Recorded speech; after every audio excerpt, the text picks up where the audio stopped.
Words should cause people to stop, think, and grow. They should bring comfort, cheer, and inspiration. They should change the world by influencing individuals in a positive manner. While what we say or write might never be quoted like Lincoln's Gettysburg Address or Paul's love passage in 1 Corinthians 13, with just a little thought and effort, each of us can cause our family, friends, co-workers, and even complete strangers to try to meet their highest goals, or to reach down to lift another up.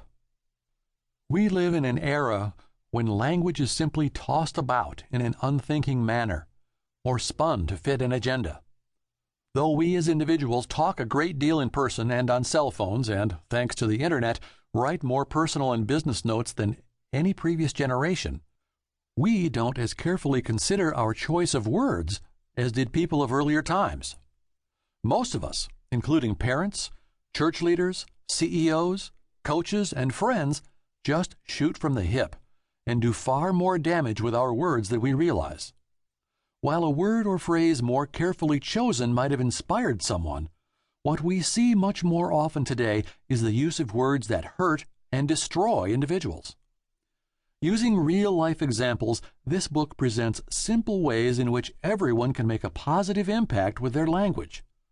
Whether it's in conversations, email, letters, phone calls, thank yous, and even blogging, you will discover ways to employ words that will change the world. There is nothing revolutionary in this book, just written reminders put together in formulas that might help you make words a positive force in what has become a very negative world. If you want to make those 30,000 words you use each day count, then this book will help you get more out of the time you spend communicating with others each and every day. 1. Talking to yourself. A few years ago, I was watching a high school girls' basketball game in a small town in Texas. It was an exciting contest, with parents cheering for their kids, coaches yelling out instructions, and players using their talents to try to score points on one end of the gym and stop their opponents on the other. The point guard for the Bynum Lady Bulldogs was a cute, small brunette named Brittany. The 15-year-old was doing her best to bring the ball up the floor against a suffocating full-court press. Moving to her right, Brittany dribbled up the sideline, only to be confronted by a double team and to have the ball bounced against her knee and out of bounds. After the whistle blew, there was a moment of almost church-like silence in the building. Then Brittany cried out, "Oh, Brittany!" Brittany was obviously upset with her play. Her words, meant to be heard by no one other than herself, indicated her frustration even more than the look on her face did.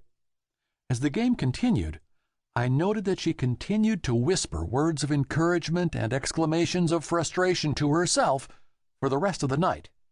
In fact, I found her one-sided conversation to be the most interesting part of the game.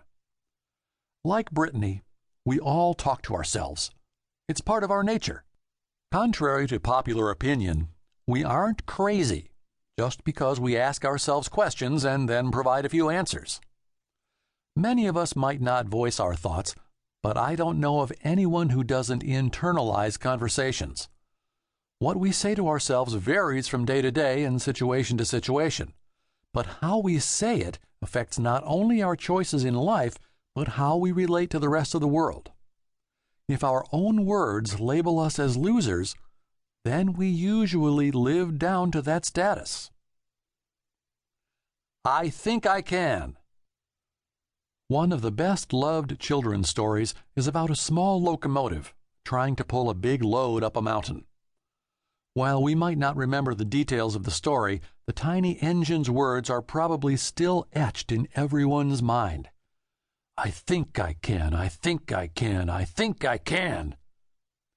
Using that philosophy, the tiny locomotive steamed over the mountain and then proudly told itself, I knew I could.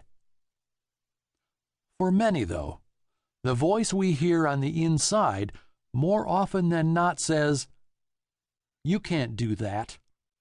And if those are the words you hear each day, then you probably